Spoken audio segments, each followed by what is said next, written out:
Llegó con una maleta vieja y encontró un lugar que nadie se había atrevido a pisar en 50 años. Las paredes estaban cubiertas de maleza, las ventanas rotas parecían ojos vacíos, y un árbol seco se erguía como guardián de un lugar maldito. Todo el mundo en el pueblo decía que aquella tierra cargaba la muerte, que quien se quedara allí no duraría una semana. Pero Elena no tenía nada más que perder, y fue exactamente por eso que decidió quedarse. ¿Puedes imaginar dormir sola en una casa donde una familia entera fue diezmada por la viruela, donde el silencio es tan pesado que parece gritar? Pues eso fue lo que sucedió en el interior de Jalisco, cuando una mujer sin destino heredó el único lugar que nadie quería. Aprovecha ahora para comentar aquí abajo desde dónde estás viendo este video. Escribe ahí tu ciudad y tu estado. Nos encanta saber que nuestros cuentos llegan a tantos lugares diferentes de este México inmenso. Y si te está gustando esta historia, deja tu like y suscríbete al canal para no perderte los próximos cuentos. A fines del siglo XIX, en regiones aisladas de México, historias como esta eran comunes. Elena tenía 32 años cuando llegó la carta del notario. Estaba viviendo en un cuarto alquilado en el patio trasero de una pensión, cosiendo ropa ajena para pagar la comida del día siguiente. El matrimonio había terminado 8 meses antes, y ella había salido de él con solo la ropa que llevaba puesta y una certeza que le ardía en el pecho. Nunca más viviría bajo el control de ningún hombre. El marido se quedó con la casa, con los muebles, con todo lo que él creía que podía comprar. Elena se quedó con la libertad y un vacío inmenso que la acompañaba en cada paso. La carta llegó una mañana de agosto, con el sobre amarillento que traía el sello de la notaría de un pueblo cuyo nombre Elena apenas podía pronunciar. La abrió pensando que era el cobro de alguna deuda olvidada, pero el texto decía otra cosa. Su tía abuela, Sofía Montero, había fallecido a los 74 años, dejando a Elena una propiedad rural de 12 hectáreas. La lectura del testamento sería la semana siguiente, y Elena necesitó sentarse en la cama estrecha para procesar aquello. La tía abuela Sofía era un nombre que ella había oído quizás 3 veces en la vida, siempre en susurros, siempre acompañado de silencios extraños. Una pariente lejana, que vivía sola en el campo, a quien la familia no visitaba, sobre quien a nadie le gustaba hablar. Elena ni siquiera sabía que todavía estaba viva, y ahora tenía una propiedad a su nombre, 12 hectáreas. Eran 12 hectáreas, y Elena no tenía nada más en el mundo, además de aquella carta y una maleta de cartón. A la mañana siguiente, metió dentro de la maleta las 3 mudas de ropa que poseía, el cepillo de dientes, un peine roto, jabón y el acta de nacimiento.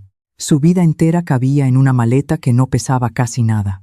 Se embarcó en el tren que la llevaría al interior, y fueron horas de viaje atravesando paisajes que se iban volviendo cada vez más áridos, cada vez más distantes de cualquier cosa que Elena conociera. A cada estación que pasaba, sentía que se estaba alejando no solo de un lugar, sino de una vida entera que ya no quería.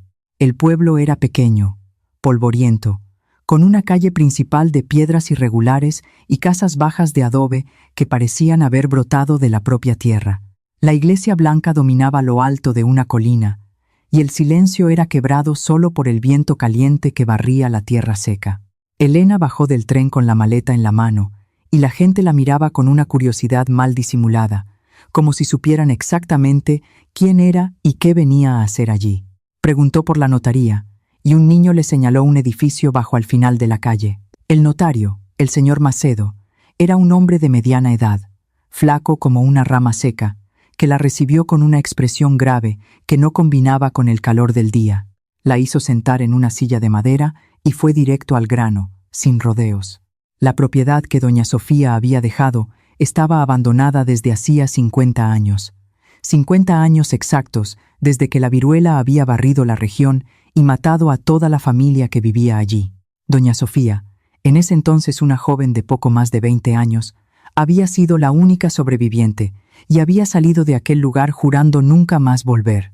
El señor Macedo se quitó los lentes y los limpió con un pañuelo, y después añadió que nadie quería aquella tierra, que la gente tenía miedo, que decían que el lugar estaba maldito y cargaba la muerte en las paredes. Elena sintió un escalofrío recorrerle la espina dorsal. La viruela era el terror del campo.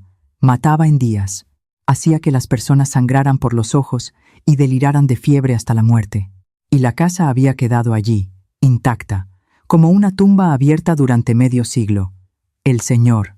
Macedo añadió que ya había recibido una oferta de compra, pero era baja, apenas 300 pesos.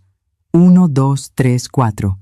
Y si ella quería aceptar, él podía gestionar la venta ese mismo día. Elena se miró las manos callosas de tanto coser, manos que temblaban de cansancio cada fin de tarde. 300 pesos era dinero. Daba para alquilar un lugar mejor, comprar una máquina de coser, tal vez sobrevivir algunos meses con dignidad. Pero algo dentro de ella se negaba a aceptar. Era lo mismo que la había hecho salir del matrimonio, la misma terquedad que no la dejaba rendirse, incluso cuando todo parecía perdido. Elena dijo que quería ver la propiedad antes de decidir cualquier cosa, y el notario pareció sorprendido con la respuesta. Le advirtió que el camino era difícil, que quedaba a unos 10 kilómetros de allí por un camino de tierra y que el lugar estaba en condiciones terribles. Elena repitió que estaba segura, y el señor Macedo suspiró. Llamó a un niño que pasaba por la calle y le ofreció unos centavos para que la guiara hasta la antigua propiedad de doña Sofía. El muchacho, que se presentó como Francisco y debía tener unos 11 años, aceptó el dinero, pero miró a Elena con una expresión extraña, medio asustada, medio curiosa, como si le estuviera pidiendo que la llevara al propio infierno.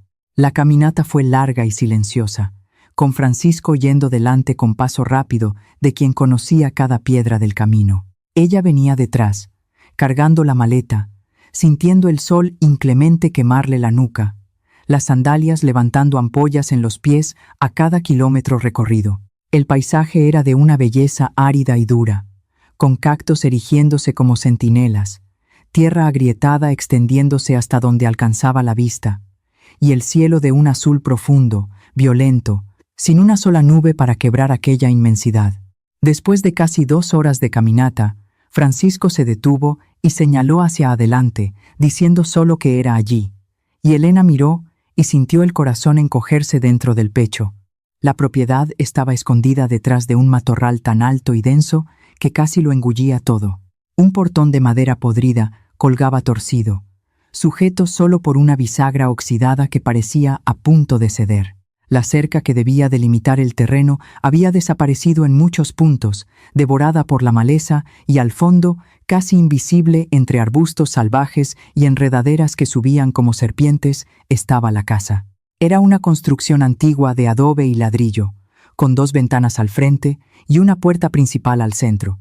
Pero aquello ya no era más una casa, era una ruina. La mitad del techo se había derrumbado. Las ventanas eran agujeros vacíos, sin vidrio, sin madera, solo vanos oscuros que parecían mirar a Elena con censura. La pintura blanca se había descascarado casi por completo, revelando el adobe crudo y herido debajo, y la maleza había crecido hasta las paredes, subiendo por los ladrillos, entrando por las grietas, como si la naturaleza estuviera tratando de engullir aquella construcción de vuelta a la tierra. En el terreno alrededor, Elena podía ver los contornos de lo que un día había sido un jardín cuidado con amor. Había un árbol grande y completamente seco en el centro, las ramas retorcidas apuntando al cielo como dedos acusadores. Y más al fondo, cerca del lateral de la casa, algo que parecía ser un pozo cubierto con tablas podridas y medio derrumbadas. Francisco se quedó parado en el portón, negándose a dar un paso más adentro. Le advirtió que no iría más lejos, que la gente decía que aquel lugar cargaba la muerte, que su abuela contaba que doña Sofía había visto a toda su familia morir allí, uno por uno, y que las almas todavía estaban atrapadas en aquella tierra maldita. Elena le preguntó si él creía en eso, y Francisco se encogió de hombros, pero sus ojos estaban muy abiertos de miedo. Solo dijo que nadie había querido aquella tierra en 50 años, ni de regalo, y que tenía que haber algún motivo para tanto miedo.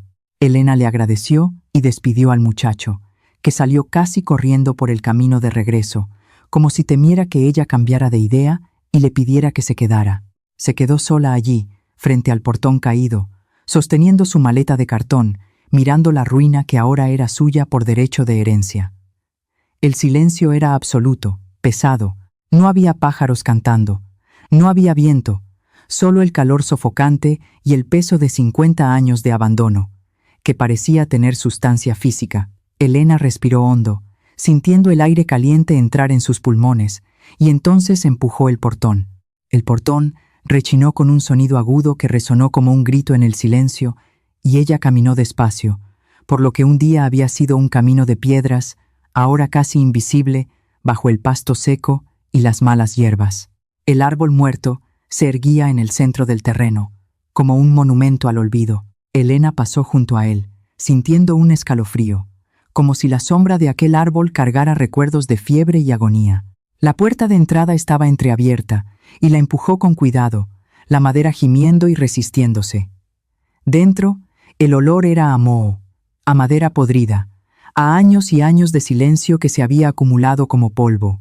La luz del sol entraba por las ventanas rotas, creando haces dorados de polvo suspendido en el aire estancado, y Elena tuvo que parpadear varias veces para que sus ojos se acostumbraran a la penumbra. El suelo era de tablas anchas, muchas sueltas o rotas, que crujían bajo sus pies a cada paso. Había una sala grande, con restos de muebles cubiertos por una gruesa capa de polvo y telarañas, una mesa volcada de lado, sillas sin asiento, un aparador caído. Elena caminó despacio, probando cada tabla antes de pisar con fuerza, y las habitaciones se fueron revelando una a una. Una cocina con una estufa de leña todavía en pie, pero cubierta de termitas y abandono, 2 cuartos pequeños con ventanas rotas y paredes manchadas de humedad que dibujaban mapas abstractos, y un cuarto más grande al fondo, con una cama de hierro oxidada y un armario volcado. Pero había algo más, algo que Elena sintió en cuanto entró en aquella casa, una sensación extraña de que el lugar no parecía muerto, solo adormecido, esperando. Las paredes eran gruesas y sólidas. La estructura principal todavía estaba en pie, incluso después de medio siglo, y las vigas del techo, a pesar de estar viejas y carcomidas en algunos puntos, parecían firmes donde no se habían derrumbado. Elena volvió a la sala grande y se sentó en una silla que todavía tenía asiento, aunque torcido y medio roto. Dejó la maleta en el suelo y miró a su alrededor, tratando de imaginar cómo era la vida allí antes de que la viruela lo transformara todo en muerte. 50 años de silencio, medio siglo de abandono. Y ella estaba allí, una mujer sola, que no tenía nada más en el mundo además de esta ruina, y una terquedad que se negaba a morir. Se levantó y comenzó a explorar con más atención, abriendo puertas atascadas, revolviendo en cajones que se resistían. En el cuarto más grande encontró una cómoda vieja con cajones que costaron abrir, y cuando finalmente logró sacar el primero, un fuerte olor a moho y naftalina invadió el aire. Dentro había ropa antigua, comida por polillas, un rosario de cuentas oscuras, y al fondo, envuelto en un paño que se deshacía al tacto, un retrato ovalado. Elena tomó el retrato y limpió el polvo con cuidado, revelando una fotografía en sepia que mostraba a una mujer joven de unos 25 años, vestida con un vestido oscuro de cuello alto, el cabello recogido en un moño bajo. La mujer miraba directamente a la cámara con una expresión seria, pero con algo más en los ojos, una mezcla de dolor, determinación y supervivencia que Elena reconoció porque veía lo mismo en el espejo. Le dio la vuelta al retrato y leyó las palabras escritas a lápiz con letra delicada. Sofía, 1848, antes de que todo cambiara. La tía abuela, antes de la fiebre, antes de perderlos a todos, antes de abandonar este lugar y no volver nunca más. Elena guardó el retrato en la maleta con cuidado, como si fuera un tesoro, y continuó explorando. En la cocina encontró loza antigua, todavía ordenada en un armario deformado, platos de porcelana con dibujos azules desvaídos, tazas delicadas, una lechera de metal, todo cubierto de polvo, pero entero, como si la dueña de la casa se hubiera ido pensando que volvería al día siguiente. Y Elena sintió una punzada de tristeza al imaginar a Sofía arreglando aquella loza, sin saber que nunca más la usaría. En el patio trasero tuvo la mayor sorpresa. Además del pozo, había señales claras de que allí había funcionado un jardín inmenso, con canteros antiguos ahora tomados por la maleza, dibujando formas geométricas en el suelo. Y había árboles frutales, viejos, pero vivos. Un mango de tronco grueso, un guayabo retorcido, un árbol de jaboticaba, todos produciendo frutos que caían al suelo y se pudrían sin que nadie los recogiera. Aquello significaba que las raíces todavía estaban vivas, que la tierra todavía tenía fuerza, que 50 años de abandono no lo habían matado todo. Elena caminó hasta el pozo y apartó una de las tablas podridas con cuidado, mirando hacia la oscuridad profunda. Se quedó en silencio, prestando atención, y entonces oyó el sonido que hizo que su corazón se acelerara, el eco distante de agua allá abajo. El pozo no estaba seco, había agua viva corriendo en las profundidades. Fue en ese momento que Elena tomó la decisión que lo cambiaría todo. No iba a vender, no iba a aceptar los 300 pesos, no iba a volver al cuarto alquilado y a la vida sin futuro que la esperaba. Se iba a quedar, iba a intentarlo, aunque fuera una locura, aunque todo el mundo pensara que iba a fracasar, aunque no supiera cómo hacerlo. Tenía 12 hectáreas de tierra, una casa que todavía tenía una estructura sólida, un pozo con agua, árboles frutales que probaban que la tierra no estaba muerta. Y más importante que todo eso, tenía tiempo, voluntad y absolutamente nada que perder. Había salido de un matrimonio opresivo, con una maleta a la espalda, y había sobrevivido. Había enfrentado la soledad y el hambre y había seguido de pie. Podía sobrevivir a esto también. Podía transformar aquella ruina en algo que fuera verdaderamente suyo. El sol estaba comenzando a bajar cuando Elena volvió al pueblo, caminando por el mismo camino de tierra que había recorrido horas antes. Francisco estaba jugando en la calle y abrió los ojos como platos al verla, preguntando incrédulo si se había quedado allí sola todo ese tiempo. Ella respondió que sí, y que se iba a quedar mucho más tiempo, que iba a vivir en aquella casa. El niño puso cara de quien pensaba que se había vuelto loca, repitiendo que iba a vivir sola en aquella casa maldita. Elena confirmó con calma, y luego le preguntó si conocía a alguien que pudiera prestarle herramientas. Un azadón, una hoz, un martillo, clavos. Francisco se rascó la cabeza pensando, y después dijo que doña Guadalupe tenía las herramientas del difunto marido, que vivía allí en la esquina, y que él podía preguntarle si ella quería. Elena le agradeció, y fue a buscar la tienda del pueblo, donde compró lo básico con los últimos centavos que tenía en el bolsillo. Arroz, frijoles, harina, café, cerillos, velas, jabón. El dueño de la tienda, don Tertuliano, la miró con una curiosidad mal disimulada mientras envolvía las compras. Comentó que había oído que ella era la heredera de doña Sofía y quiso saber si iba a vender la propiedad. Elena respondió con voz firme que iba a vivir allí, y el silencio que se hizo en la tienda fue pesado como el plomo. Las 4 personas que estaban allí dejaron lo que hacían para mirarla como si hubiera dicho que iba a vivir en el propio infierno. Don Tertuliano tosió sin gracia y comentó que aquel lugar estaba en ruinas, que no tenía ni dónde dormir bien. Pero Elena solo dijo que encontraría la manera y tomó sus compras. A la salida, una mujer mayor, de vestido negro y pañuelo en la cabeza, le tocó el brazo con delicadeza.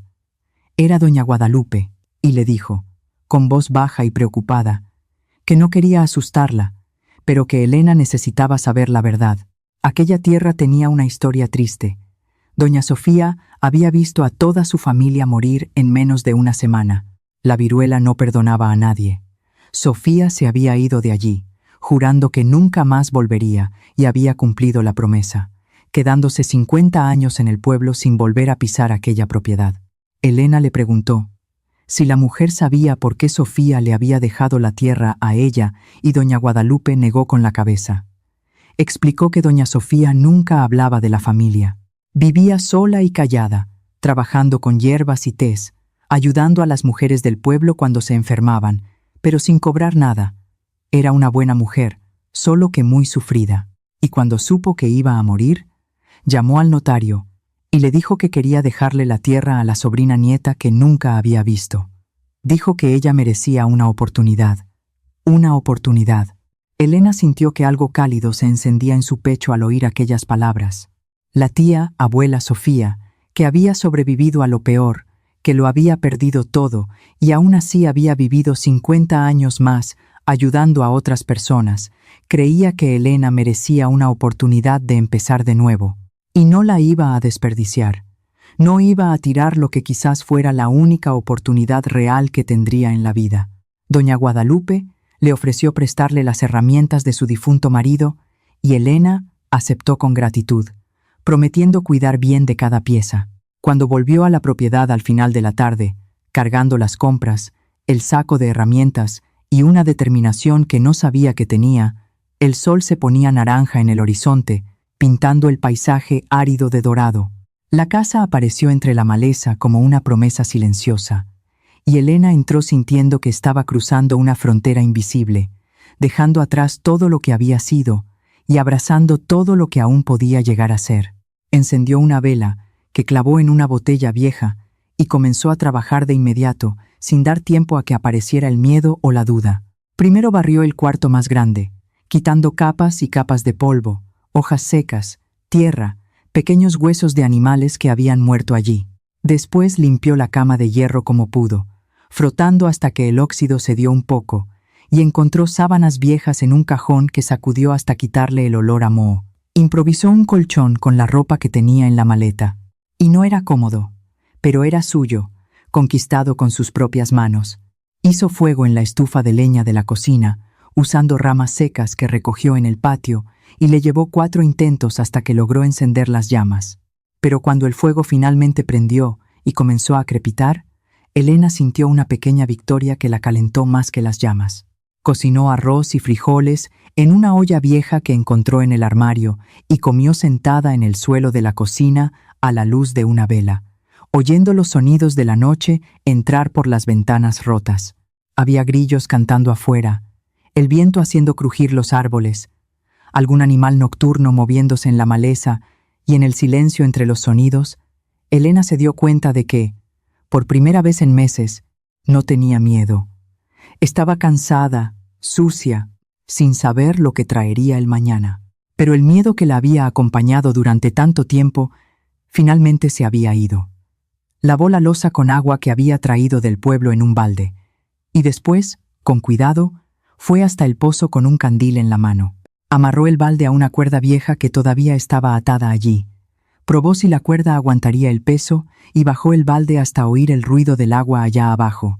Lo subió de nuevo con esfuerzo, los músculos de los brazos ardiendo, y el balde vino lleno de agua cristalina, fría, tan limpia que reflejaba la luz del candil. Elena la probó con cuidado, y el agua era buena, dulce, sin sabor a tierra ni a óxido. El pozo estaba vivo, y eso significaba que podía sobrevivir allí, que no necesitaría cargar agua del pueblo todos los días. Se bañó con agua fría en el patio detrás de la casa donde nadie podía verla, usando un jabón que le ardía en las ampollas que ya se estaban formando en las palmas de las manos de tanto barrer y limpiar. Se puso la única ropa limpia que todavía tenía. Se recogió el cabello mojado en un moño apretado y se acostó en la cama de hierro que rechinaba a cada movimiento. El techo tenía un agujero grande por donde podía ver las estrellas, miles de estrellas brillando en el cielo oscuro del campo, lejos de cualquier luz que pudiera opacar aquel brillo. Elena se quedó mirando aquel cielo infinito y pensó en la tía abuela Sofía, en la joven del retrato de 1848. ¿Se habría acostado en esta misma cama? ¿Habría mirado estas mismas estrellas? ¿Habría soñado con un futuro diferente antes de que todo se derrumbara a su alrededor? El cansancio venció a las preguntas, y Elena se durmió con el sonido del viento en los árboles antiguos y la profunda certeza de que había tomado la decisión correcta. Esta casa la estaba esperando, esta tierra estaba esperando a alguien que tuviera el valor de intentarlo de nuevo, de creer que un nuevo comienzo era posible incluso después de medio siglo de muerte. Y ella lo iba a intentar, aunque tardara años, aunque se rompiera varias veces en el camino, aunque todo el mundo en el pueblo pensara que estaba loca. Tenía 12 hectáreas de tierra, una casa todavía en pie, un pozo con agua buena, árboles que todavía daban frutos y, más importante que cualquier otra cosa, tenía la libertad de elegir su propio destino, de construir algo que fuera verdaderamente suyo. Era suficiente para empezar. Era más que suficiente. Elena se despertó con todo el cuerpo dolorido, como si la hubieran golpeado durante la noche. La espalda se quejaba de la cama de hierro sin un colchón adecuado. Los brazos le ardían de tanto barrer y cargar peso, y las manos tenían ampollas rojas en las palmas que pulsaban a cada movimiento. Cuando intentó levantarse, las piernas protestaron con calambres que la hicieron morderse el labio para no gritar. La luz del amanecer entraba por la ventana sin vidrio, trayendo el calor que ya comenzaba incluso con el sol naciente. Se sentó en el borde de la cama y se miró las manos. Manos que siempre habían sido delicadas, de quien pasaba el día cosiendo y que ahora estaban heridas, sucias, con tierra debajo de las uñas, ásperas. No valía la pena quejarse. Había trabajo esperando. Y se levantó, ignorando el dolor que gritaba en cada músculo. Los primeros días fueron los más difíciles que Elena había enfrentado en su vida. Peor que las noches de hambre en la pensión, peor que las humillaciones del matrimonio, peor que la soledad que casi la había quebrado, porque ahora era dolor físico sumado al cansancio extremo, sumado a la duda constante de si realmente conseguiría transformar aquella ruina en algo habitable. Pero comenzó por la casa, una habitación a la vez, metódicamente, como si estuviera cosiendo una prenda complicada, puntada por puntada. Se despertaba con el sol, hacía café fuerte en la estufa de leña, comía pan con mantequilla que compraba en el pueblo cada 3 días e iba a la batalla diaria contra el abandono y la destrucción. Limpió primero la sala, barriendo el suelo y quitando años de hojas secas, ramas, tierra, heces de animales que habían hecho de allí su casa. Retiró los muebles rotos y los apiló en el patio. Frotó las paredes con un paño mojado, quitando telarañas y manchas de moho que parecían mapas de países imaginarios. Tapó los agujeros más pequeños en las paredes con barro, que amasó con sus propias manos, mezclando tierra con agua hasta conseguir la consistencia adecuada. Le llevó 3 días enteros solo en aquella sala. 3 días de trabajo brutal que la dejaban tan cansada que apenas podía comer antes de desmayarse en la cama. Pero al final del 3er día, cuando el sol se estaba poniendo y se detuvo a mirar el resultado, Elena sintió la primera victoria real. El suelo de tablas, aunque viejo y manchado, estaba limpio. Las paredes habían vuelto a ser blancas en algunas partes, y la habitación ya no olía a abandono. Olía a jabón, a trabajo, a un nuevo comienzo. Pasó entonces a la cocina, y ésta le tomó 5 días enteros de esfuerzo, que dejaron sus manos aún más heridas. La estufa de leña estaba cubierta de termitas, pero la estructura de hierro era sólida y aguantaría muchos años más. Frotó cada parte con arena y agua hasta quitar el óxido y la suciedad acumulada. Limpió la chimenea que estaba obstruida con nidos de pájaros. Arregló la puertecita del horno con alambre que encontró en un rincón. Lavó toda la loza del armario, separando la que estaba rota y guardando la buena. Y fue durante la limpieza de la cocina que encontró algo que hizo que su corazón se acelerara. Estaba metida detrás del armario, atrapada entre la madera y la pared. Una carta amarillenta y frágil que parecía a punto de deshacerse al tacto. Elena tomó la carta con cuidado, como si estuviera sosteniendo algo sagrado, y la abrió despacio. La letra era la misma del retrato, cuidada, firme, hermosa. La fecha en la parte superior decía 15 de marzo de 1849, y las palabras que seguían parecían escritas con sangre en lugar de tinta. Hoy enterramos al último. Papá fue el primero, después mamá, después mis hermanos, uno por uno. La viruela no perdonó a nadie. Yo sobreviví y no sé si esto es una bendición o una maldición. Esta casa ahora guarda solo recuerdos de dolor, pero no puedo abandonarla. Todavía necesito encontrar un propósito para continuar. Necesito transformar este lugar de muerte en algo que ayude a los vivos. Las hierbas del jardín pueden curar, pueden salvar a otras personas, pueden dar sentido a mi sufrimiento. Voy a estudiar, voy a aprender, voy a hacer de esta tierra un refugio para quien lo necesite. Elena leyó y releyó aquellas palabras hasta memorizar cada una. Sofía había perdido a toda su familia en cuestión de días. Se había quedado sola en aquella casa rodeada de muerte, y aún así había encontrado fuerzas para continuar, para transformar el dolor en propósito. Había creado un jardín de hierbas medicinales. Había ayudado a otras mujeres. Había hecho de la tragedia algo más grande que ella misma. Y ahora Elena estaba allí 50 años después, tratando de hacer lo mismo, tratando de transformar ruinas en vida. Guardó la carta con el retrato en la maleta, y aquellos dos tesoros se convirtieron en sus amuletos, sus pruebas de que un nuevo comienzo era posible, incluso después de lo peor. Después de 2 semanas de trabajo brutal, la casa ya había cambiado visiblemente. La sala estaba limpia, la cocina funcionando, 2 cuartos pequeños arreglados y habitables. Faltaba el cuarto más grande que Elena usaba, el cuartito que servía de baño, y comenzar las reparaciones mayores que exigirían ayuda externa. Fue cuando doña Guadalupe apareció una mañana trayendo una canasta con panes, queso fresco y ate de guayaba. Dijo que había venido a ver cómo se las arreglaba Elena, y colocó la canasta en la mesa, que ahora estaba limpia y firme. Elena le agradeció emocionada porque estaba comiendo solo arroz, frijoles y tortillas, comida demasiado simple que no sustentaba el trabajo pesado que hacía. El queso y el ate de guayaba parecían un lujo de ricos. Doña Guadalupe caminó por la casa, inspeccionando todo con ojos atentos, y después asintió con aprobación. Comentó que Elena trabajaba bien, que estaba quedando limpio y organizado, pero que necesitaba arreglar el techo pronto antes de que viniera la lluvia y lo inundara todo. Elena lo sabía. Veía el cielo a través de los agujeros en el techo, pero no tenía dinero para comprar tejas, ni sabía cómo hacer la reparación sola.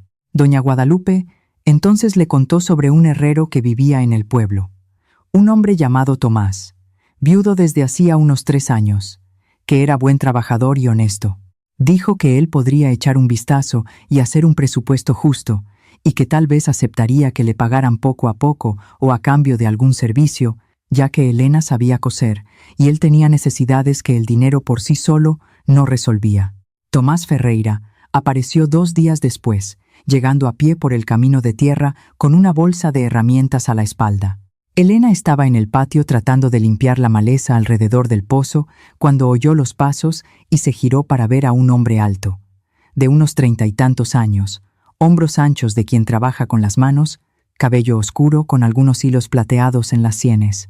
Tenía una expresión seria, pero ojos amables, y le explicó que doña Guadalupe le había dicho que necesitaba a alguien que entendiera de construcción. Elena se limpió las manos en la falda y confirmó, pero fue honesta desde el principio. Dijo que no tenía dinero para pagar ahora, que solo tendría cuando comenzara a plantar y vender en el mercado, lo que podría tardar meses.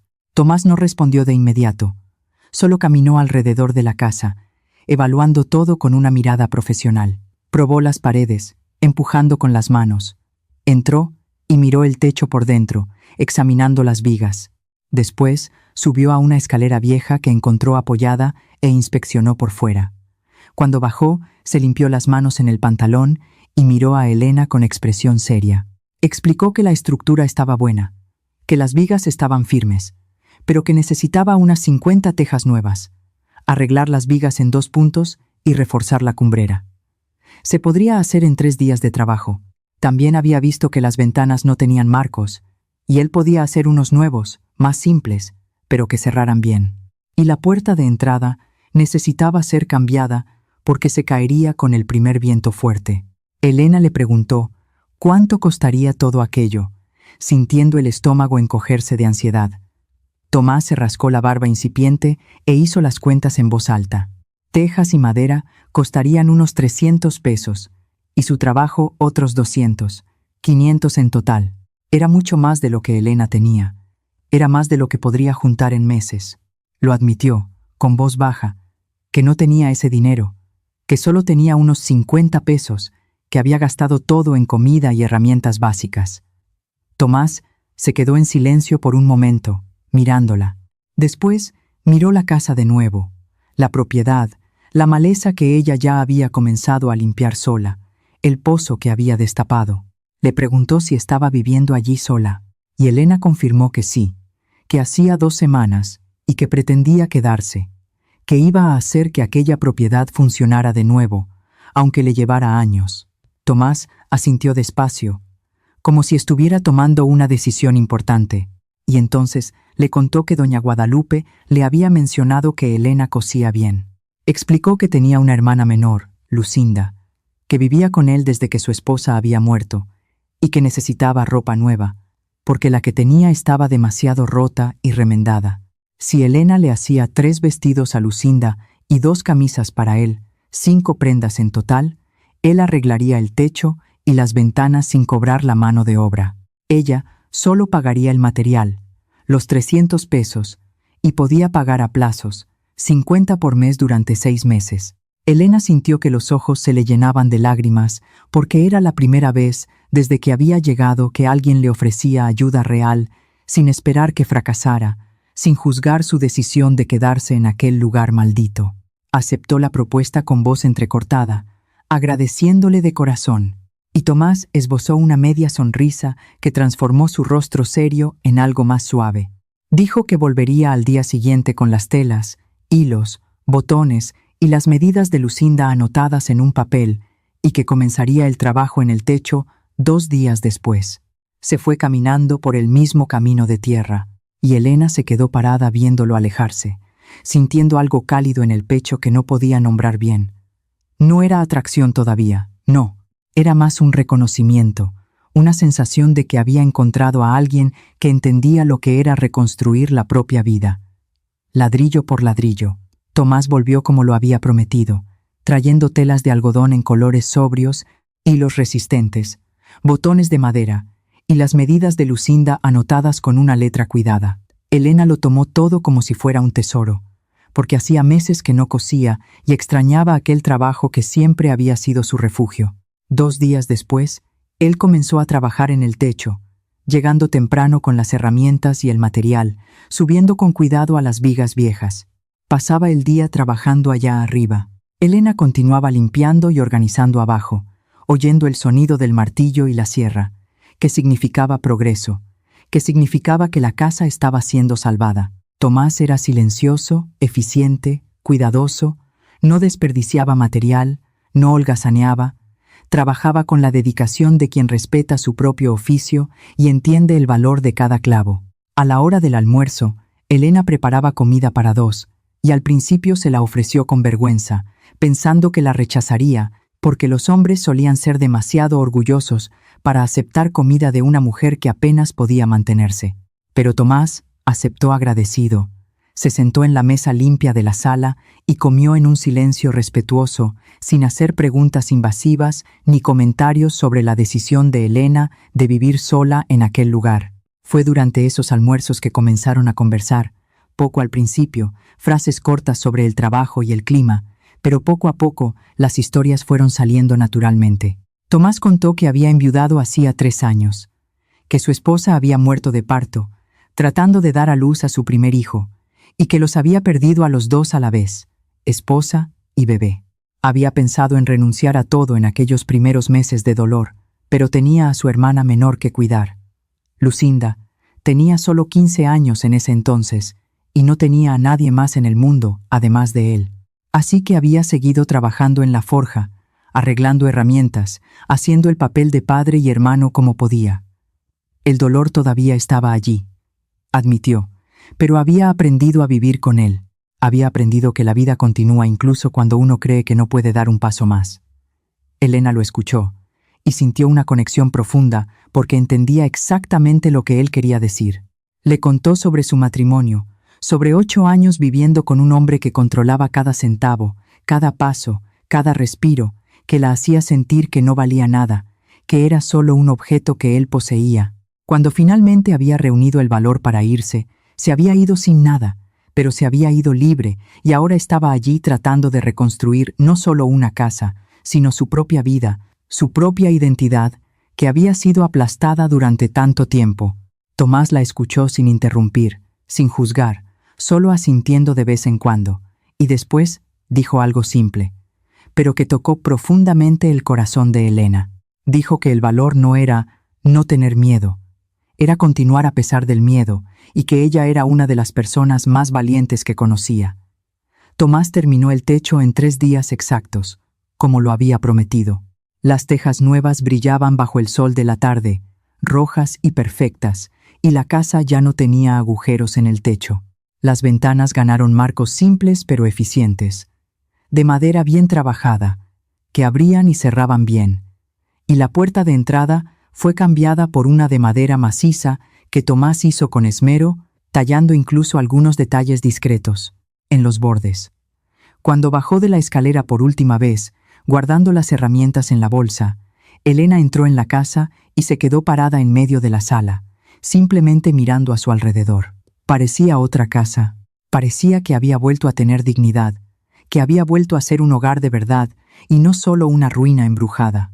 Le agradeció a Tomás sin poder contener las lágrimas que corrían por su rostro sucio de polvo. Él se sintió cohibido con la emoción de ella. Se limpió las manos en el pantalón en un gesto nervioso y dijo que no era nada, que ahora era el turno de ella de cumplir su parte del acuerdo. Elena comenzó a coser esa misma noche, sentada con las telas, los hilos y la máquina de coser vieja que había encontrado en un rincón de la casa y que había arreglado con paciencia. Trabajó a la luz de un candil, haciendo costuras perfectas que siempre habían sido su marca. Cada puntada, dada con cuidado y atención. Cada vestido estaba hecho con gratitud, con el reconocimiento del valor de un intercambio justo entre dos personas que respetaban el trabajo de la otra. Le llevó 2 semanas terminar las 5 prendas, 3 vestidos para Lucinda en colores diferentes, pero todos prácticos y bien hechos, y 2 camisas para Tomás, una de trabajo más simple y otra para usar los domingos. Cuando Tomás vino a buscar la ropa, trajo a su hermana con él. Lucinda era una joven de 18 años, de cabello oscuro, recogido en trenzas, ojos tímidos pero curiosos. Miró a Elena con admiración mal disimulada y después de probarse uno de los vestidos, le agradeció con voz suave, diciendo que nunca había tenido ropa tan bonita y bien hecha. Tomás también se probó una de las camisas y quedó impresionado con el ajuste perfecto, con los botones bien cosidos, con la calidad del trabajo. Le agradeció de nuevo y entonces le ofreció algo que Elena no esperaba. Le dijo que si necesitaba algo más en la casa, solo tenía que llamarlo, que él la ayudaría siempre que pudiera. Y después le preguntó si conocía a alguien que entendiera de huertos, porque había visto el patio y había pensado que aquella tierra era buena para plantar. Elena respondió que no conocía a nadie, y Tomás le sugirió que hablara con doña Guadalupe, que había tenido un huerto durante 30 años, y conocía los secretos de la tierra mejor que nadie en el pueblo. Lucinda, que había permanecido callada hasta entonces, se ofreció a llevar a Elena a la casa de doña Guadalupe al día siguiente, y las 2 mujeres intercambiaron una sonrisa tímida que sería el comienzo de una verdadera amistad. Doña Guadalupe apareció la semana siguiente y se quedó 2 tardes enteras enseñándole a Elena los secretos de la tierra.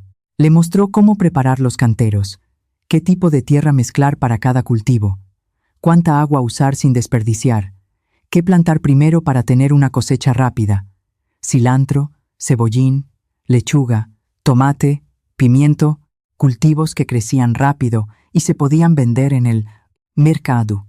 Elena trabajó en el huerto todas las mañanas siguientes, cavando bajo el sol abrasador, preparando canteros con las manos que ahora estaban completamente callosas, plantando los plantones que doña Guadalupe le trajo, regando con agua del pozo cargada en baldes pesados.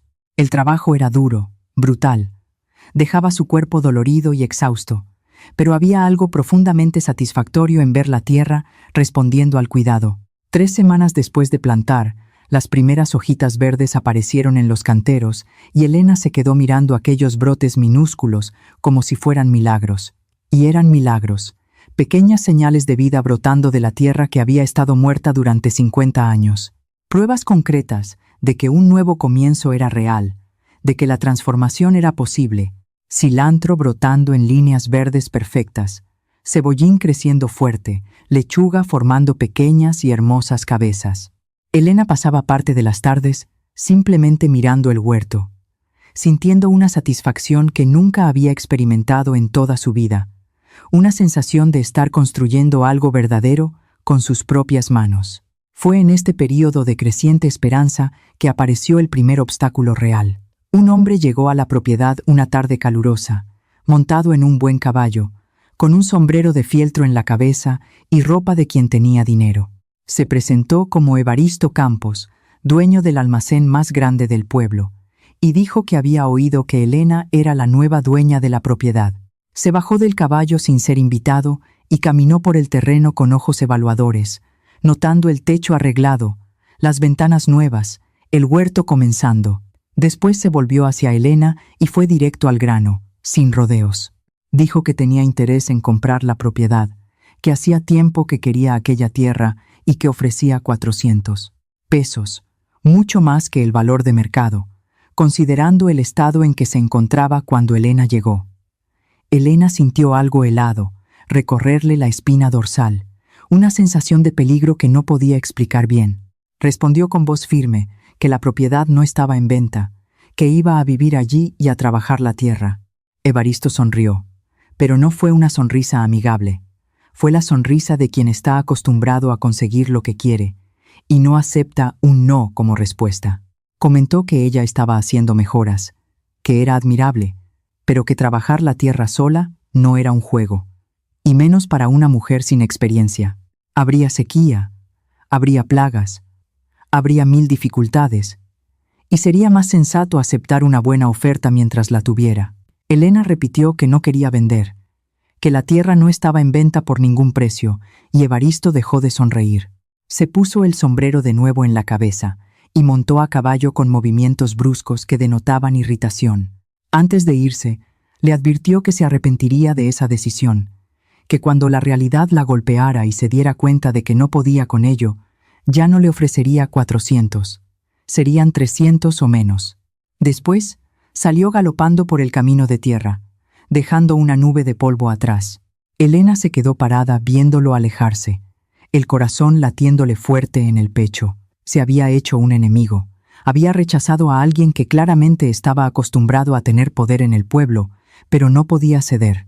No iba a ceder. No después de todo lo que había trabajado. No después de haber encontrado finalmente un lugar que era verdaderamente suyo. Se lo contó a Tomás cuando apareció para traerle los 50 pesos del primer pago del material. Tomás frunció el ceño preocupado al oír el nombre de Evaristo Campos y le advirtió que al hombre no le gustaba oír un no, que tenía fama de ser vengativo y de usar su influencia para presionar a quienes se le oponían. Le dijo a Elena que estuviera atenta, que Evaristo intentaría presionarla de otras maneras, formas más sutiles, pero igualmente peligrosas. Y de hecho, en los días siguientes, comenzaron a suceder pequeñas cosas, cosas que parecían coincidencia, pero que Elena sabía que no lo eran. La carreta que llevaba provisiones al pueblo se olvidó de traer las cosas que ella había encargado, no una, sino 2 veces seguidas. En la tienda, don Tertuliano comenzó a cobrarle más caro que a los otros clientes, siempre con excusas vagas sobre los proveedores. Pero Elena no retrocedió ante los pequeños sabotajes y presiones. Arregló lo que había que arreglar. Fue a buscar las provisiones a pie cuando la carreta no las traía, y comenzó a comprar a un proveedor de un pueblo vecino cuando iba a vender al mercado. El huerto creció, a pesar de todo, y 2 meses después de plantar, Elena hizo la primera cosecha de verdad. Lechuga crujiente y verde, cebollín lozano, cilantro perfumado, tomates todavía pequeños, pero rojos y hermosos.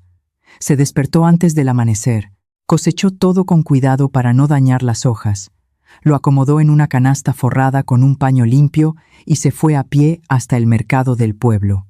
Montó su pequeño puesto en un rincón, arregló las verduras con esmero y esperó a que llegaran los clientes. La gente pasaba, miraba las verduras frescas y hermosas, pero no compraba. Miraban, comentaban en voz baja entre sí y seguían adelante, como si estuviera vendiendo veneno. Elena se dio cuenta rápidamente de que Evaristo había difundido algo.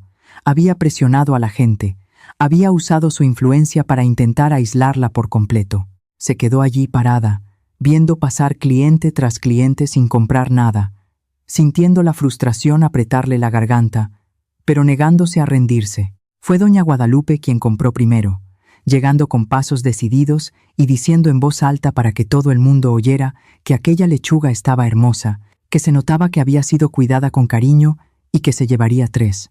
Después vino Lucinda con Tomás, comprando cilantro y cebollín. Y entonces otras personas comenzaron a llegar despacio, con desconfianza al principio, pero comprando. Al final de la mañana, Elena había vendido la mitad de la cosecha y había ganado 23 pesos. No era mucho, no era ni cerca de lo que necesitaba para mantenerse bien, pero era suyo, ganado con el sudor de su propia frente, con trabajo honesto, con la tierra que había hecho despertar después de 50 años de estar dormida. Guardó el dinero en una bolsita de tela y volvió a casa, sintiendo una victoria pequeña pero real. Los meses fueron pasando, y el huerto producía todas las semanas con una regularidad impresionante. Elena vendía en el mercado, pagaba las cuotas a Tomás, compraba más semillas, plantaba más canteros, consiguió algunas gallinas que doña Guadalupe le regaló, y comenzaron a poner huevos que Elena también vendía en el mercado. Hizo queso con leche que una vecina le traía a cambio de verduras, y el queso se convirtió en un éxito entre las mujeres del pueblo, que apreciaban el sabor suave y la textura firme. La casa fue cambiando poco a poco, ganando vida con cada pequeña mejora. Ganó color cuando Elena compró pintura barata y pintó la fachada de blanco, el blanco brillando limpio bajo el sol fuerte. Ganó flores cuando plantó crisantemos al frente, semillas que Lucinda le trajo y que brotaron en colores vibrantes. Ganó vida de verdad cuando abrió las ventanas todas las mañanas, dejando que el sol y el viento entraran y se llevaran los últimos vestigios del olor a abandono. Elena también fue cambiando de formas que ella misma apenas reconocía cuando se miraba en el espejo roto que había encontrado. El cuerpo que era delgado se volvió fuerte, con músculos definidos en los brazos y las piernas. Las manos callosas sostenían el azadón con firmeza y confianza. El rostro quemado por el sol había ganado pecas y una expresión diferente. Ya no había miedo en sus ojos, había determinación, había orgullo, había certeza. Tomás comenzó a aparecer más a menudo, siempre con alguna excusa práctica, para ver si la puerta aguantaba el uso, para verificar si el techo seguía firme, para traer un trozo de carne que había sobrado del mercado. Pero Elena se daba cuenta de que no era solo eso. Se daba cuenta en la forma en que se quedaba más tiempo, en cómo conversaba más, en cómo ayudaba con cosas pequeñas, sin cobrar ni siquiera mencionar un pago. Y ella comenzó a esperar sus visitas con una ansiedad diferente. Comenzó a arreglarse el cabello antes de que él llegara, a hacer un café más esmerado, a reparar en la forma en que él sonreía cuando creía que ella no lo estaba mirando. Pero todavía no hablaban de ello. Era demasiado pronto. Ambos tenían heridas aún sin cicatrizar que necesitaban tiempo antes de ser tocadas de nuevo.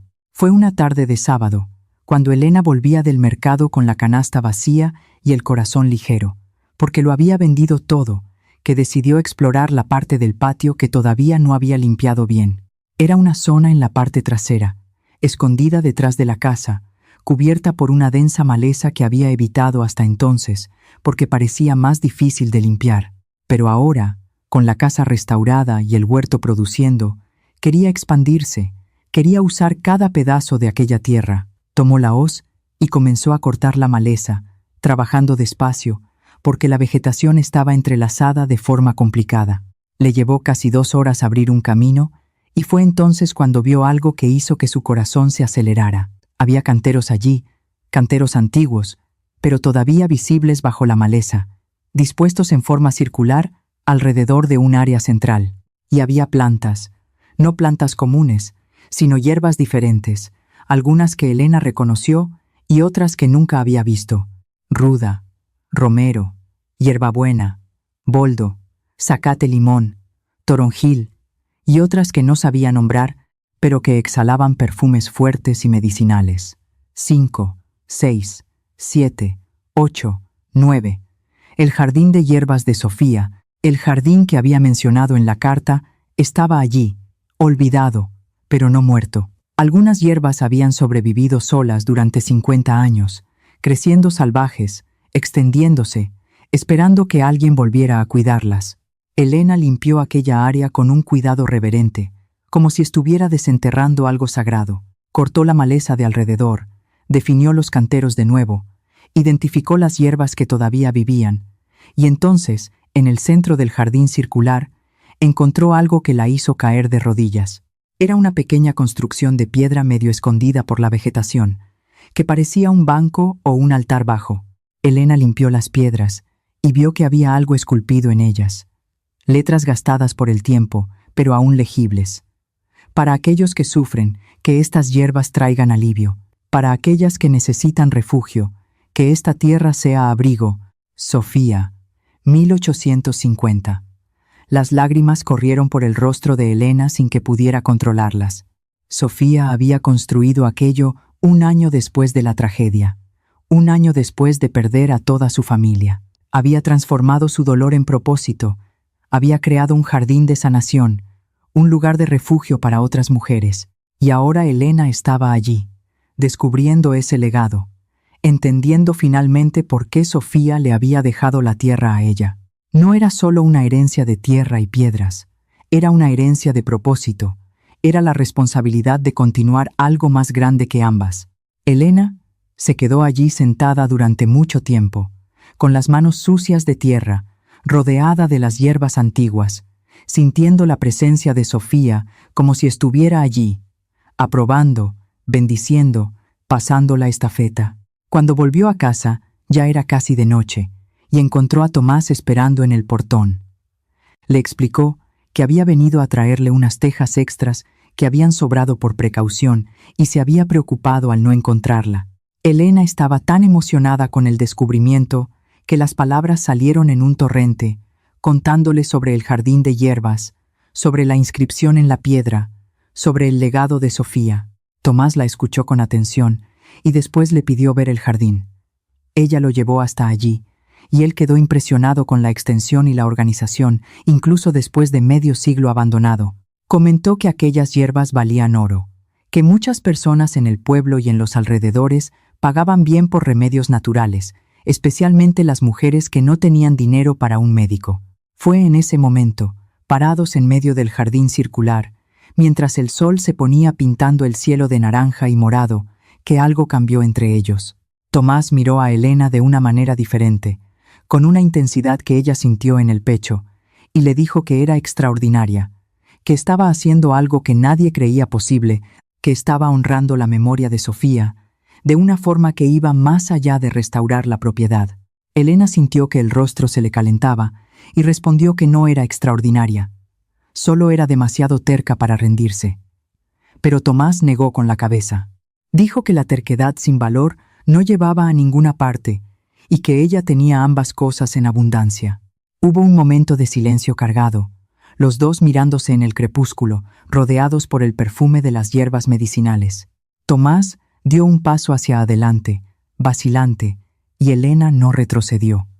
Él levantó la mano y le tocó el rostro con delicadeza, quitándole una hoja seca que se le había enredado en el cabello. El toque fue ligero, pero eléctrico, y Elena sintió algo que no sentía desde hacía años. Tal vez nunca lo había sentido de verdad. No era una pasión desesperada, era algo más profundo, más sólido, como raíces entrelazándose bajo la tierra. Tomás abrió la boca para decir algo, pero en ese momento oyeron el ruido de caballos acercándose y los dos se apartaron rápidamente.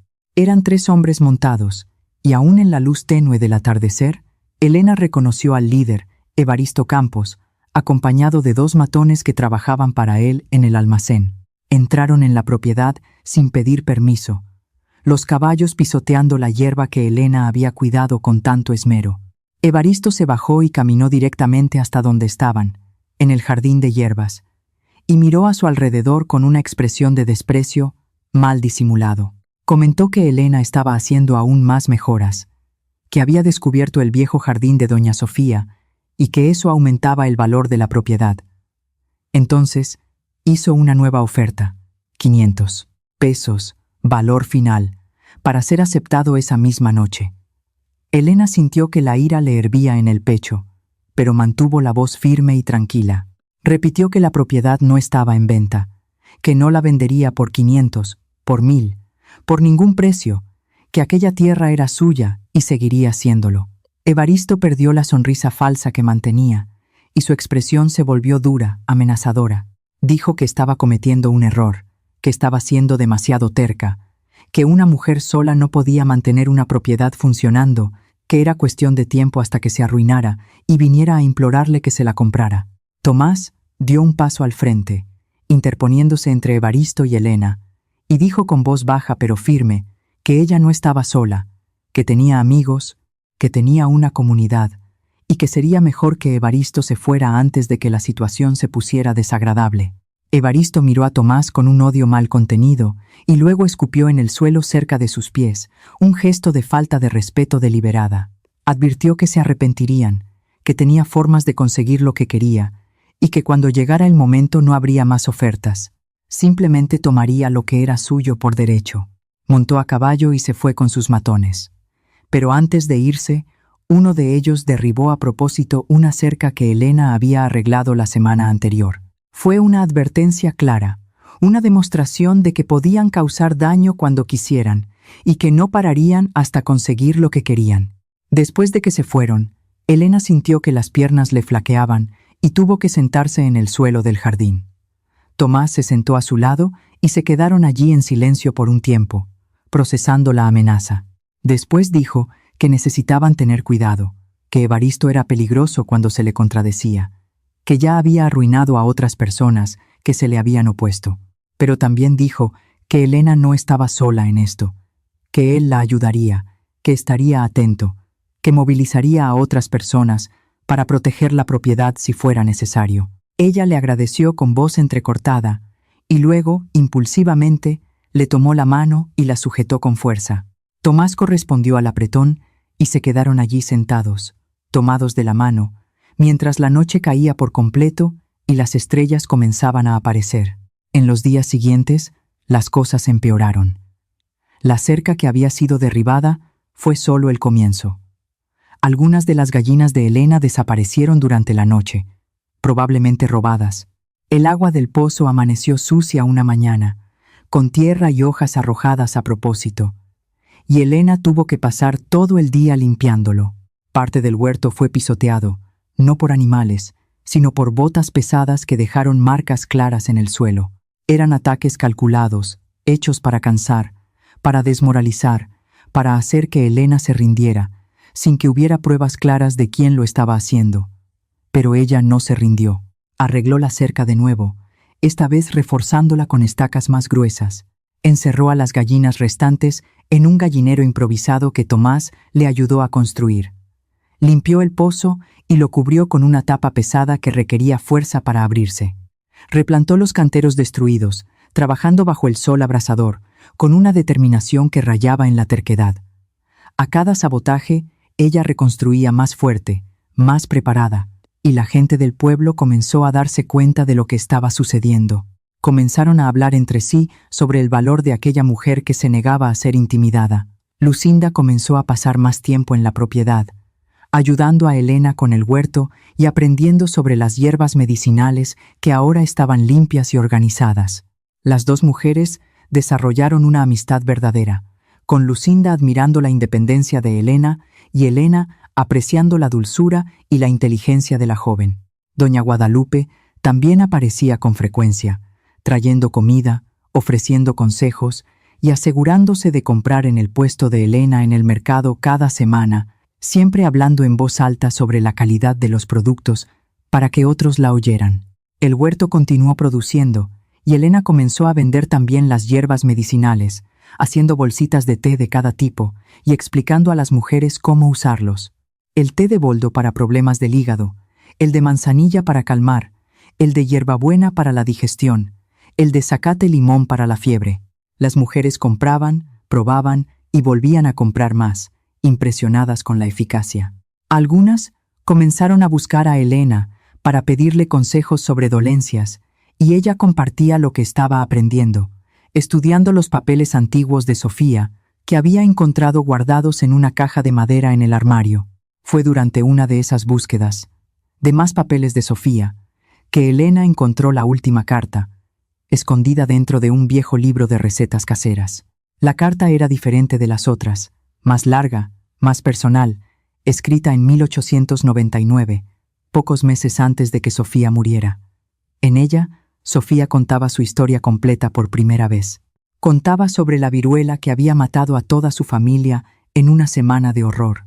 Contaba cómo había pensado en renunciar a la vida, cómo el dolor era tan grande que respirar dolía, pero también contaba cómo había decidido transformar aquel dolor en algo útil, cómo había estudiado las hierbas que crecían en la propiedad, cómo había comenzado a ayudar a otras mujeres en secreto, porque en esa época no estaba bien visto que una mujer soltera practicara la medicina casera.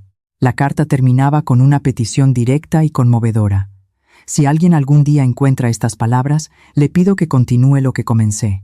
Este lugar fue construido con dolor, pero puede ser mantenido con amor. Estas hierbas salvan vidas. Este refugio acoge almas. No dejes morir lo que tanto costó nacer.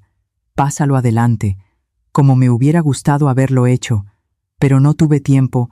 Elena leyó aquella carta 3 veces, cada palabra grabándose en su corazón.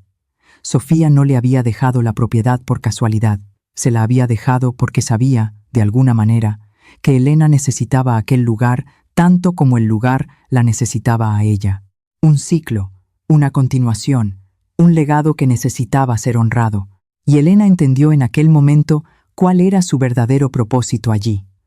No era solo reconstruir una casa o plantar un huerto, era continuar el trabajo de Sofía, era transformar aquella tierra en un refugio de nuevo, era ayudar a otras mujeres que lo necesitaran, así como ella misma lo había necesitado. Si estás deseando que Elena consiga proteger lo que ha construido, deja tu like ahora y comparte esta historia con quien también cree en los nuevos comienzos. Pero el destino todavía tenía una última prueba reservada para poner a prueba la fuerza de Elena. Una noche de viernes, cuando dormía profundamente, después de un día entero trabajando en la expansión del jardín de hierbas, se despertó con un olor extraño, a humo. Saltó de la cama, todavía mareada por el sueño, y corrió hacia la ventana. El gallinero estaba en llamas, llamas amarillas y naranjas lamiendo la madera seca, crepitando fuerte en el silencio de la noche. Salió corriendo descalza, tomó baldes, los llenó en el pozo y comenzó a arrojar agua. Pero el fuego era demasiado fuerte. Había sido provocado a propósito, con algo que hacía que las llamas se extendieran rápidamente. Las gallinas gritaban desesperadas dentro de la estructura en llamas, y Elena logró abrir la puerta para que escaparan, pero el gallinero estaba perdido. Continuó arrojando agua para evitar que el fuego se extendiera a la casa o al huerto, trabajando hasta que los brazos no le dieron más. Fue entonces cuando vio las sombras de 2 hombres saliendo corriendo del monte, montando a caballos que estaban escondidos y huyendo a galope. No vio los rostros en la oscuridad, pero no necesitaba verlos para saber quién había mandado a hacer aquello. El gallinero ardió hasta convertirse en cenizas y brasas, y cuando el fuego finalmente se apagó solo, ya casi amanecía. Elena se quedó allí sentada en el suelo, sucia de hollín, el rostro manchado de lágrimas y sudor, mirando las ruinas humeantes. Había llegado el momento de enfrentar a Evaristo de frente, de una vez por todas. Ya no podía fingir que se detendría, ya no podía simplemente reaccionar a los ataques. Necesitaba actuar. Al amanecer, Elena se dio un baño frío para quitarse el hollín. Se puso su ropa más limpia. Se recogió el cabello en un moño firme y se fue directamente al pueblo. Pasó primero por la casa de Tomás y le contó lo que había sucedido durante la noche. Él palideció de rabia al oír sobre el incendio y quiso ir con ella al almacén de Evaristo de inmediato. Pero Elena le pidió que no fuera. Todavía no. Necesitaba hacer aquello sola. Necesitaba demostrar que no tenía miedo, que no iba a esconderse detrás de ningún hombre para librar sus batallas.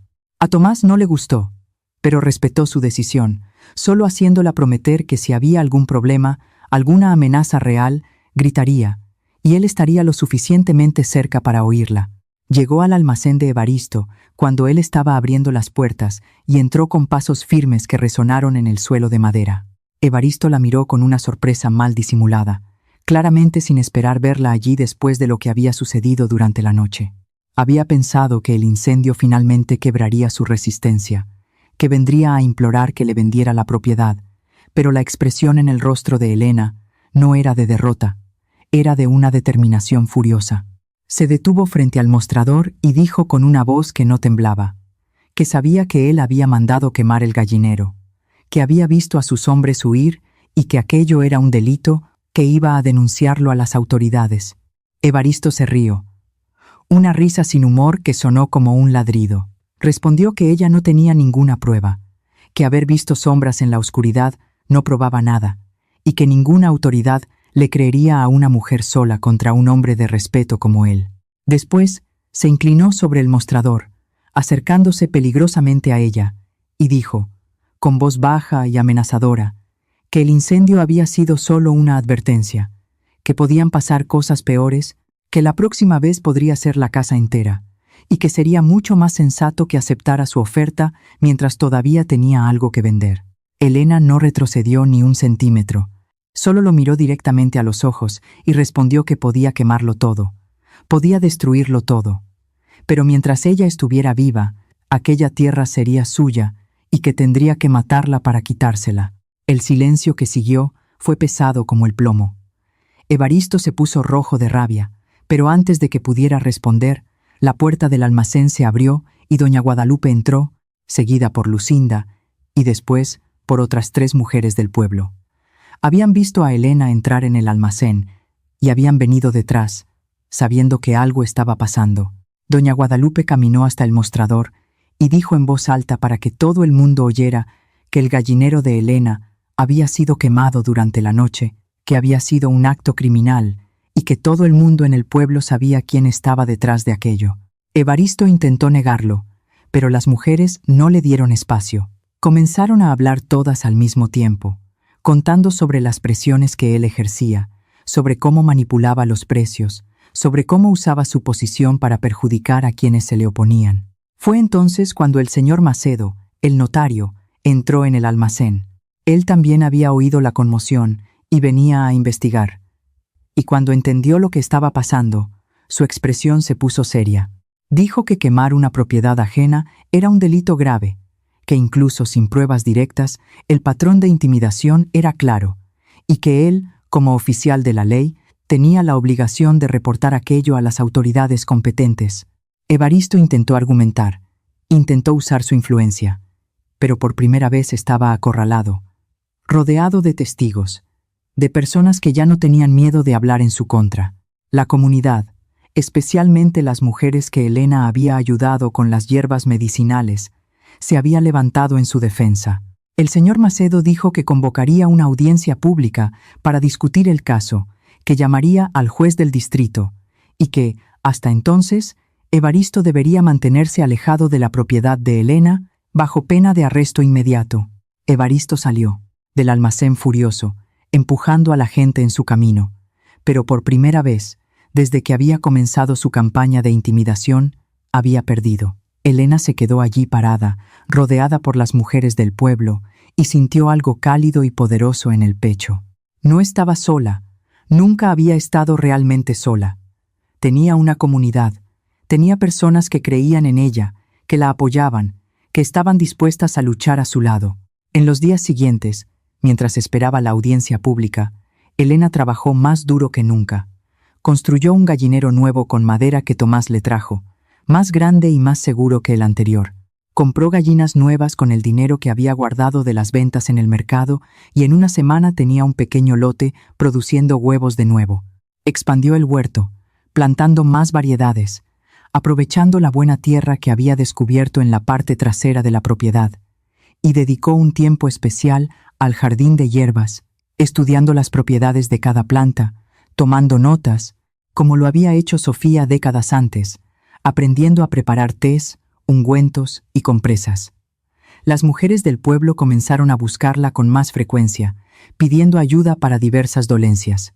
Elena atendía a todas con paciencia, compartiendo lo que aprendía, enseñando a otras mujeres a usar las hierbas, creando una red de conocimiento que se extendía por la comunidad. Algunas mujeres venían con problemas que iban más allá de las enfermedades físicas. Venían con marcas de violencia doméstica, con historias de maridos abusivos, con miedos y dolores que no tenían remedio en las hierbas, pero que encontraban alivio en la escucha y el acogimiento. Elena ofrecía lo que podía, un lugar seguro para conversar, consejos prácticos sobre cómo salir de situaciones peligrosas y, sobre todo, la prueba viviente de que era posible reconstruir la vida sola.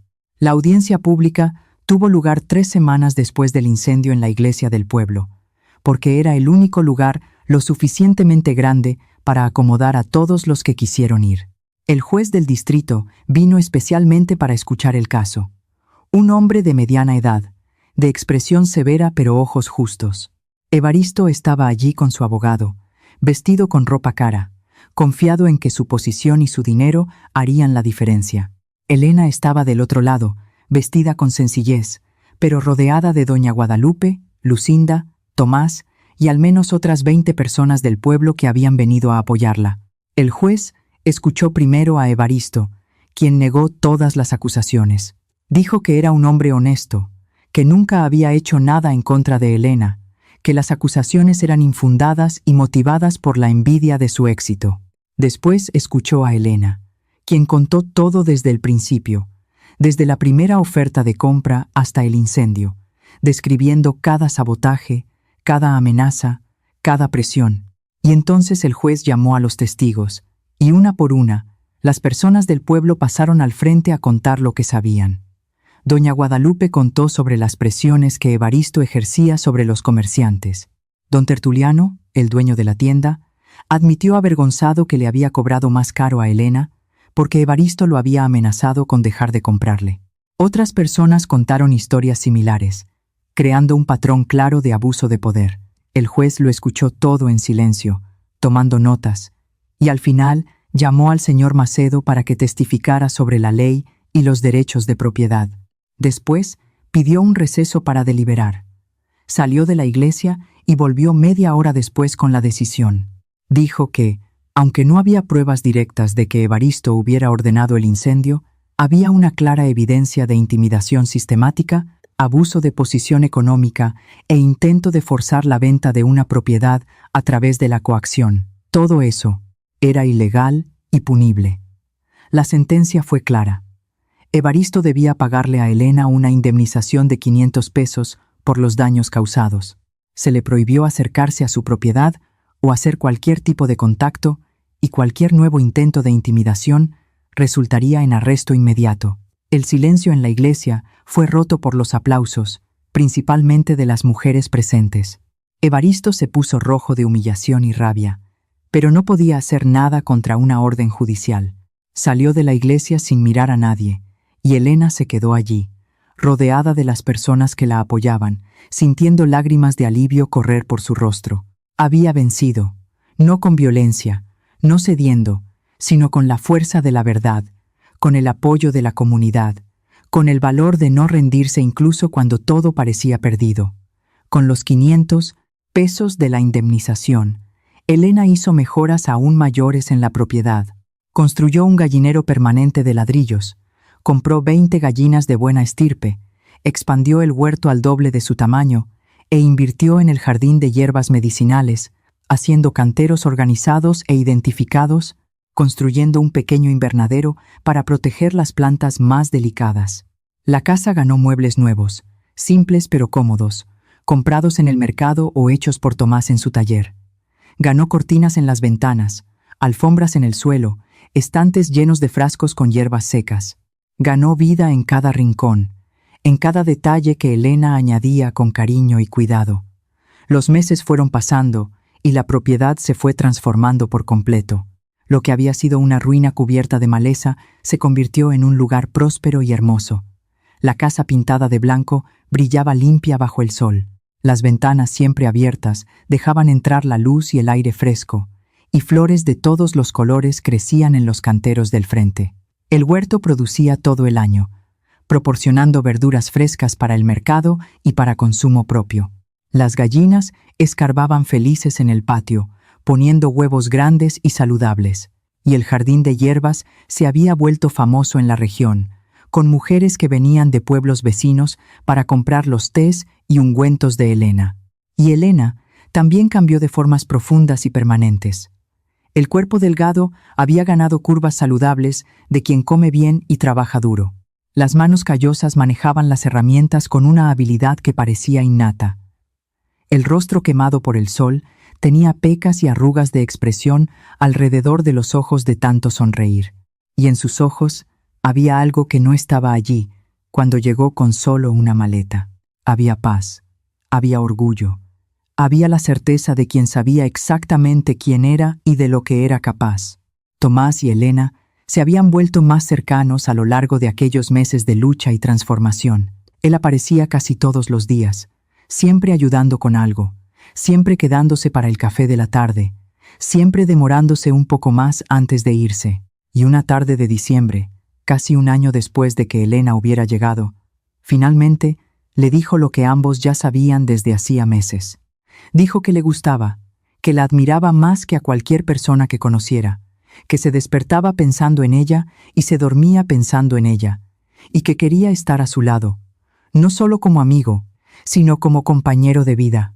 Elena escuchó aquello con el corazón acelerado y respondió con la honestidad que había aprendido a valorar.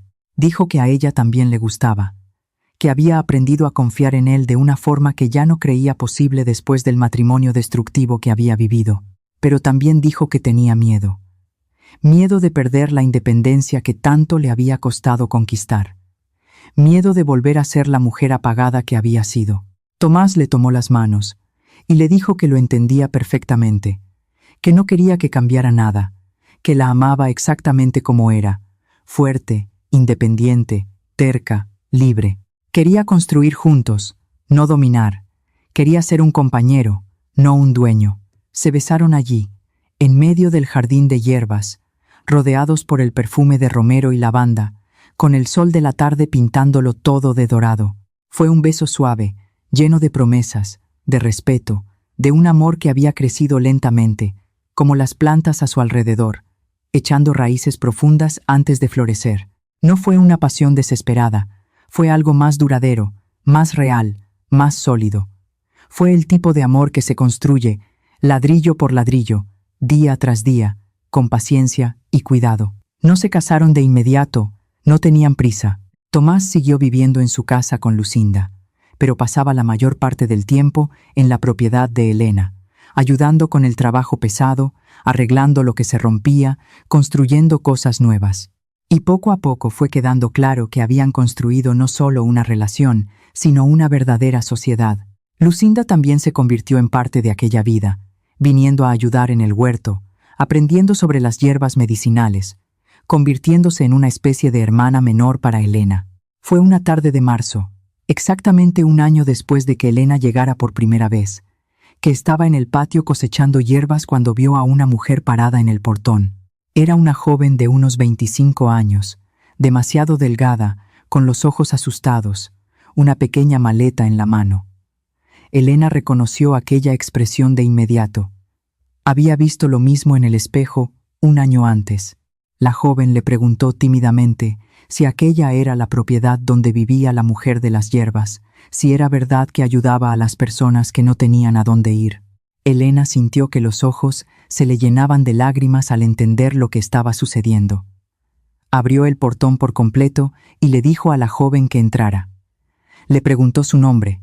La mujer respondió que se llamaba Guadalupe, igual que doña Guadalupe, pero sin parentesco, y que acababa de salir de un matrimonio violento, que no tenía a nadie, que estaba desesperada. Elena la llevó adentro de la casa. Le preparó un té de manzanilla para calmarle los nervios y le dijo que podía quedarse allí el tiempo que necesitara, que había un cuarto libre, había trabajo para quien quisiera ayudar y tenía experiencia en empezar de nuevo. La joven comenzó a llorar de alivio y Elena la abrazó, sintiendo que el círculo se estaba completando. Elena entendió en aquel momento que el legado de Sofía no había terminado con ella, solo estaba continuando a través de ella. Aquella propiedad había sido creada para ser un refugio, había sido mantenida viva para acoger a mujeres que necesitaran un lugar seguro para reconstruir sus vidas. Y ahora Elena estaba honrando ese propósito de la manera más verdadera posible, ofreciéndole a otra mujer la misma oportunidad que había recibido, la oportunidad de empezar de nuevo, de ser libre, de descubrir su propia fuerza. En los meses siguientes, vinieron otras mujeres. Algunas se quedaban semanas, otras meses. Una se quedó casi un año. Elena abría las puertas, ofrecía trabajo en el huerto o en el jardín de hierbas, enseñaba lo que había aprendido y les daba lo más importante, esperanza. La casa que había estado vacía durante 50 años ahora vivía llena de voces femeninas, de risas, de llanto a veces, pero principalmente de reconstrucción. Tomás y Lucinda también ayudaban, creando un ambiente de familia elegida, de comunidad intencional, de apoyo mutuo. La propiedad prosperó aún más con el trabajo colectivo. El huerto creció tanto que comenzaron a vender no solo en el mercado del pueblo, sino también en pueblos vecinos. El jardín de hierbas medicinales se convirtió en una referencia en la región, con médicos que incluso recomendaban los tés de Elena a sus pacientes. Y la casa, aquella casa que había sido abandonada y maldecida, se transformó en un símbolo de esperanza, en una prueba viviente de que un nuevo comienzo era posible, de que el dolor podía transformarse en propósito. Una tarde de domingo, 2 años después de haber llegado, Elena estaba sentada en el porche de la casa junto con Tomás, viendo a Lucinda y a las 3 mujeres que estaban viviendo allí en ese momento, trabajar juntas en el huerto, riendo de algo que una de ellas había dicho. El sol se estaba poniendo, pintándolo todo de dorado y naranja, y Elena miró a su alrededor, tratando de absorber aquel momento. La casa restaurada y viva, los jardines exuberantes, la gente trabajando feliz, las gallinas escarbando, la paz absoluta de aquel lugar que un día había sido solo muerte y abandono. Tomás le tomó la mano y le preguntó en qué estaba pensando. Elena respondió que estaba pensando en la tía abuela Sofía, en la mujer que lo había perdido todo, pero que había transformado su dolor en algo más grande. Estaba pensando en cómo aquella tierra había esperado 50 años a alguien que tuviera el valor de continuar el legado. Estaba pensando en cómo ella misma había llegado allí con una pequeña maleta, sin nada, sin esperanza, y ahora lo tenía todo. Tenía un hogar, tenía un propósito, tenía amor, tenía una comunidad, tenía una vida verdadera construida con sus propias manos, ladrillo por ladrillo, planta por planta, día a día. Tomás le apretó la mano y le dijo que Sofía había elegido bien, que le había dejado la propiedad a la persona exacta que la necesitaba y que ella necesitaba. Elena sonrió y corrigió suavemente, diciendo que no había sido Sofía quien la había elegido, había sido la tierra, había sido el destino, había sido alguna fuerza mayor que sabía que aquel lugar y ella se necesitaban mutuamente, y al aceptar la herencia, al decidir quedarse, no solo había recibido 12 hectáreas de tierra, había recibido una vida nueva, una identidad nueva, un propósito que iba más allá de ella misma. Los años continuaron pasando, y la propiedad se convirtió en una leyenda en la región, el lugar donde vivía la mujer de las hierbas, el lugar donde las mujeres desesperadas encontraban refugio y reconstrucción, el lugar que había sido maldecido y se había convertido en una bendición. Elena nunca olvidó los días difíciles del principio, las manos llenas de ampollas, las noches durmiendo en el suelo, el miedo de no poder, la soledad pesada, las amenazas de Evaristo, cada obstáculo superado. Pero recordar no le traía dolor, le traía gratitud, porque habían sido exactamente aquellas dificultades las que la habían moldeado en la mujer que era ahora fuerte, capaz, libre, generosa. Y cuando las mujeres le preguntaban cómo había logrado transformar una propiedad abandonada durante 50 años en un lugar tan próspero y vivo, Elena siempre respondía lo mismo: grano a grano, un día a la vez, una pequeña victoria a la vez, sin rendirse, sin mirar atrás, siempre hacia adelante y sobre todo con la ayuda de las personas adecuadas a su lado. Porque nadie reconstruye solo, incluso cuando está solo al principio. Siempre hay una doña Guadalupe ofreciendo herramientas, un Tomás arreglando un techo a cambio de costura, una Lucinda trayendo semillas, una comunidad levantándose cuando la injusticia aprieta. En 1904, 5 años después de haber llegado, Elena estaba en el jardín de hierbas cuando encontró algo enterrado debajo del banco de piedra que Sofía había construido. Era una caja de metal, pequeña y oxidada, pero todavía cerrada. La abrió con cuidado, y dentro encontró semillas, docenas de bolsitas de semillas de diferentes hierbas, todas cuidadosamente etiquetadas con la letra de Sofía, y una nota final que decía simplemente: para quien venga después de mí, planta, cuida, continúa. Elena plantó cada una de aquellas semillas con lágrimas en los ojos, sabiendo que estaba cerrando un círculo que había tardado medio siglo en completarse. Las semillas brotaron, crecieron, florecieron, uniéndose a las otras hierbas del jardín, creando una continuidad viva entre el pasado y el presente. Y Elena supo que cuando llegara su propia hora, ella también dejaría semillas, dejaría conocimiento, dejaría un legado que alguien en el futuro podría continuar, porque esa era la verdadera herencia. No la tierra, no las casas, no el dinero, sino un propósito que pasa de mano en mano, de corazón en corazón, de generación en generación. La propiedad que nadie quería, la tierra maldita, el lugar de muerte y abandono, se había convertido en todo lo contrario, en un lugar de vida, de sanación, de nuevos comienzos, de esperanza. Elena, la mujer que había llegado con solo una maleta y ninguna esperanza, se había convertido en la guardiana de ese lugar, en la continuadora de un legado que era más grande que ella misma, en la prueba viviente de que los lugares más rotos pueden convertirse en los más hermosos cuando reciben amor, trabajo y tiempo para florecer. Hay lugares que no encontramos por casualidad. A veces, ellos nos encuentran exactamente cuando necesitamos ser encontrados. Elena no heredó solo tierra y paredes. Heredó el valor de una mujer que décadas antes también había elegido transformar el dolor en propósito. Y al restaurar aquella finca olvidada, no solo le dio vida a un lugar abandonado, ella probó que todo nuevo comienzo, por más imposible que parezca, lleva en sí la semilla de la transformación, que la verdadera herencia no está en las cosas que recibimos, sino en lo que decidimos hacer con ellas. No está en huir del dolor, sino en transformarlo en algo que ayude a otros a sobrevivir a sus propias tormentas.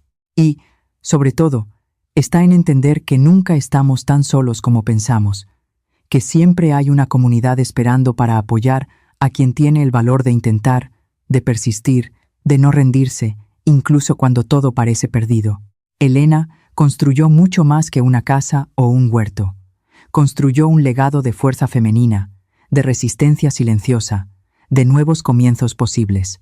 Y ese legado continúa vivo en cada mujer, que decide que merece más, que puede más, que es más de lo que las circunstancias intentaron hacerle creer.